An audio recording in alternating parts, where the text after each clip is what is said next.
Bank scams ஏற்கனவே 2 episode நம்ம போட்டிருக்கோம். ஃபர்ஸ்ட் எபிசோடில் பார்த்தீங்கன்னா கோல்ட் லோனில் என்னென்னலாம் நடக்குது அப்படின்றத பார்த்துருப்போம். 2வது எபிசோடில் ஒரு ஃபேக்கான ஒரு பேங்க்கு, ஃபேக்கான ஒரு பிரான்ச், ஸோ இதை எப்படி ரன் பண்ணாங்க, ரியலாக நடந்த விஷயத்த சொல்லியிருந்தோம். அதுலேருந்து தப்பிக்கணும்னா என்ன வழி அப்படின்றதையும் சொல்லியிருந்தோம்.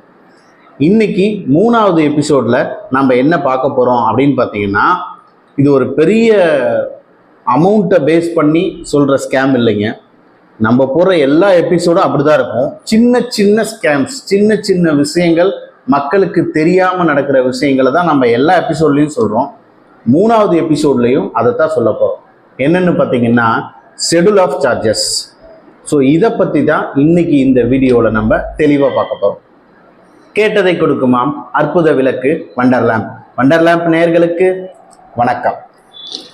ஸோ நம்ம சொன்ன மாதிரிங்க, ஷெட்யூல் ஆஃப் சார்ஜஸ், இதில் என்னங்க ஒரு பெரிய ஸ்கேம் நடக்கும், இதில் நடக்கிறதுக்கு என்ன வழி? ஷெட்யூல் ஆஃப் சார்ஜஸ்னால் என்னன்னே சில பேருக்கு புரிஞ்சிருக்காது. ஸோ ஃபஸ்ட்டு ஷெட்யூல் ஆஃப் சார்ஜஸ்னால் என்ன, இதை வச்சு எவ்வளோ அமௌண்ட் பேங்க்கில் நமக்கு தெரியாமல் எடுக்கிறாங்க, அதை தாங்க இந்த வீடியோவில் நம்ம சொல்ல போகிறோம். ஸோ வீடியோவை ஃபுல்லாக பார்த்தீங்கன்னா மட்டும்தான் உங்களுக்கு இதோட விளக்கங்கள் புரியும். நடுவில் ஸ்கிப் பண்ணி பார்த்தீங்கன்னா சில விஷயங்கள் புரியாமல் போகிறதுக்கும் வாய்ப்பு இருக்குது. ஸோ தயவு செஞ்சு அதனால் வீடியோவை முழுமையாக பாருங்கள்.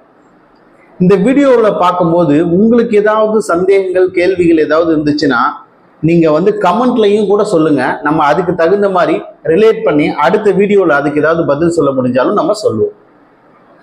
சரிங்க, ஷெட்யூல் ஆஃப் சார்ஜஸ்ன்னு சொன்னீங்களே, இந்த ஷெட்யூல் ஆஃப் சார்ஜஸ் அப்படின்னா என்ன? நார்மலாங்க எந்த ஒரு ப்ராடக்ட்டுக்குமே பேங்க்ல ஷெட்யூல் ஆஃப் சார்ஜஸ்னு ஒன்று இருக்கு. இன்னைக்கு நம்ம சொல்ல போற விஷயம் பார்த்தீங்கன்னா அக்கௌண்ட்டை பத்தின ஷெட்யூல் ஆஃப் சார்ஜஸ் மட்டும்தான். இதுல லோனுக்கு தனியா இருக்கு, ஒரு லோனுக்கும் நிறைய லோன்ஸ் இருக்கு, ஒரு லோனுக்கும் இந்த மாதிரி தனித்தனியா இருக்கு. நம்ம சொல்ற விஷயம் இந்த நார்மலான current account, savings account. So இதை பத்தி தாங்க நம்ம சொல்ல போறோம். இதுல பேங்கிங் டேர்ம்ஸ்ல காசா அப்படின்னு சொல்லுவாங்க. காசா அப்படின்னா காசு தான். அது அவங்க டேர்மில் சொல்லணும்னா CASA, current account, savings account. So இதைத்தான் அவங்க காசா அப்படின்னு சொல்லுவாங்க. ஸோ ஒரு பேங்க்குக்கும் ஒரு பிரான்ச்சுக்கும் பார்த்தீங்கன்னா ஒரு மினிமமாக ஒரு நம்பர் ஆஃப் அக்கௌண்ட்ஸ், இவ்வளோ அக்கௌண்ட் ஓப்பன் பண்ணோம் அப்படின்னு ஒரு டார்கெட் இருக்குங்க. மேக்சிமம் கவர்மெண்ட் பேங்க்லேயும் இருக்கும், ப்ரைவேட் பேங்க்லேயும் இருக்கும். நமக்கெல்லாம் தெரிஞ்ச மாதிரி இதில் அதிக ப்ரெஷர் எங்கே இருக்குன்னு பார்த்தீங்கன்னா இந்த ப்ரைவேட் செக்டார் பேங்க்கில். நம்ம மக்களும் என்ன பண்ணுறோம், நிறைய சர்வீஸ்க்காக போய் கவர்மெண்ட் பேங்க்ல நிற்கிறத விட பிரைவேட் பேங்க்ல நிற்கும் போது கொஞ்சம் ஈஸியாக நமக்கு சர்வீஸ் கிடைக்கும், ரெஸ்பான்ஸ் நல்லா இருக்கும். ஸோ அதுக்காக என்ன பண்ணுறோம் அப்படின்னா இந்த பிரைவேட் செக்டார் பேங்க்கை நிறைய ப்ரிஃபர் பண்ணி போகிறோம். இதை தவிர லோனும் ஈஸியாக வாங்குறது இந்த பிரைவேட் செக்டாரில் கொஞ்சம் சுலபமான ஒன்று.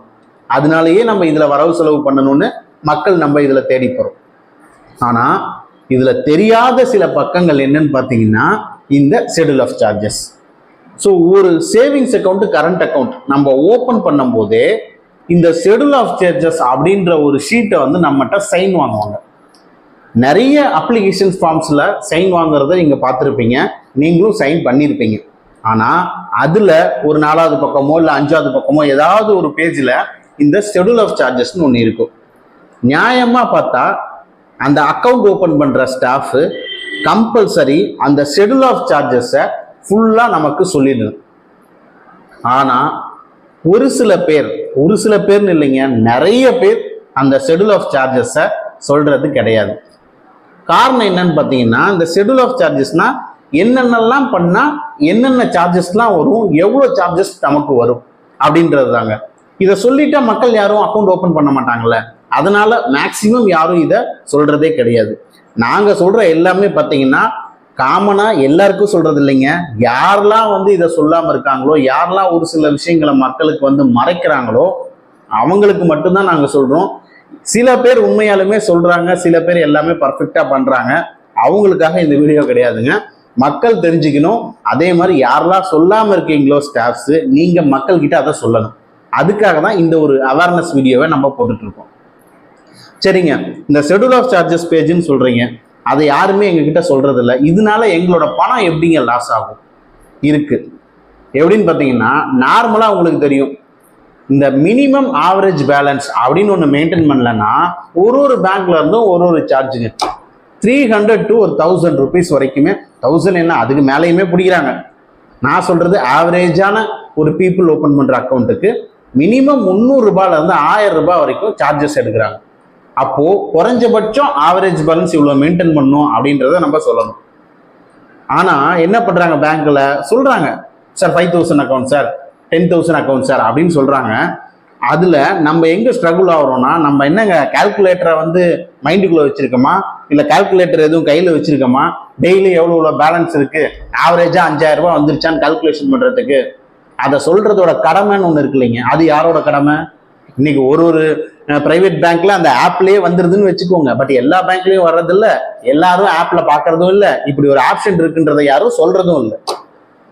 அப்போ மாசம் நீங்க 300 ரூபாயில இருந்து 1000 ரூபாய் வரைக்கும் வருஷம் முழுக்க ஒரு 10,000 ரூபாய் ஒரு கஸ்டமர் எடுத்தீங்கன்னா எத்தனை லட்சம் கஸ்டமர்ஸ் இருக்காங்க, எத்தனை கோடி கஸ்டமர்ஸ் இருக்காங்க. இந்த பணம்லாம் யாருக்குங்க போகுது? அப்ப இது ஸ்கேமா இல்லையா?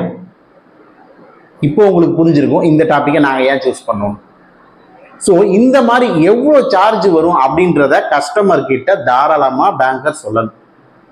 இது ஒரு விதமான சார்ஜ் தாங்க. இதே மாதிரியே SMS charge, cash deposit charge, withdrawal charge, ATM card charge, ஏடிஎம்ல போய் வித்ட்ரா பண்ற சார்ஜு, நான் பேங்கிங் அதாவது இவங்க இந்த பேங்க்ல இல்லாம வேற பேங்க் அதர் பேங்க் ஏடிஎம்ல யூஸ் பண்ற சார்ஜு, இப்படி ஒன்னொன்னுக்கும் சார்ஜ் இருக்கு. பேஸ் பிரான்ச் அவங்க ஓபன் பண்ண பிரான்ச்ல எவ்வளவு அமௌண்ட் கட்டலாம், பக்கத்து பிரான்ச்ல போய் எவ்வளவு அமௌண்ட் கட்டலாம், இதை தாண்டி போனா 1000 ரூபாய்க்கு 3 ரூபா, 1000 ரூபாய்க்கு 5 ரூபா, இந்த மாதிரி ஒன்னொன்னுக்கும் சார்ஜஸ் வச்சிருக்காங்க. ஸோ இதெல்லாம் நமக்கு எப்படி தெரியும்? ஸோ அவங்க நம்ம கிட்ட சொன்னா மட்டும்தான் தெரியும். ஆனா இதை யாருமே பேங்கர் சொல்றது கிடையாது. ஸோ இந்த சின்ன சின்ன அமௌண்ட் இதெல்லாம் பார்த்தீங்கன்னா மாசம் ஒரு கட்டத்துக்கு அப்புறம் உங்க அக்கௌண்ட்ல ஒரு 5000 ரூபாய் போட்டு ஓபன் பண்ணியிருந்தீங்கன்னா போட்ட உடனே ஒரு ஏடிஎம் கார்டுக்குன்னு ஒரு 200 ரூபாய் 500 ரூபாய் தூக்கிடுவாங்க. 4500 ரூபாய் ஆயிரும். ஆவரேஜ் பேலன்ஸ் மெயின்டைன் ஆகாது. அடுத்த மாசம் மீதி இருக்கு 500 ரூபாய் போயிடும், 4000 ரூபாய் ஆகும். ஒரு 6 மாசம் கழிச்சு நீங்க போட்ட 5000 ரூபாய் 0 ஆயிரும். இப்ப சொல்லுங்க, இது வந்து ஸ்கேமா இல்லையான்னு. ஸோ உங்களுக்கு நல்லாவே புரிஞ்சிருக்கும்னு நினைக்கிறோம். இதை பத்தி இன்னும் உங்களுக்கு ஏதாவது சந்தேகங்கள் இருக்குது அப்படின்னா எங்களோட நம்பருக்கு வாட்ஸ்அப் பண்ணுங்க. நன்றி.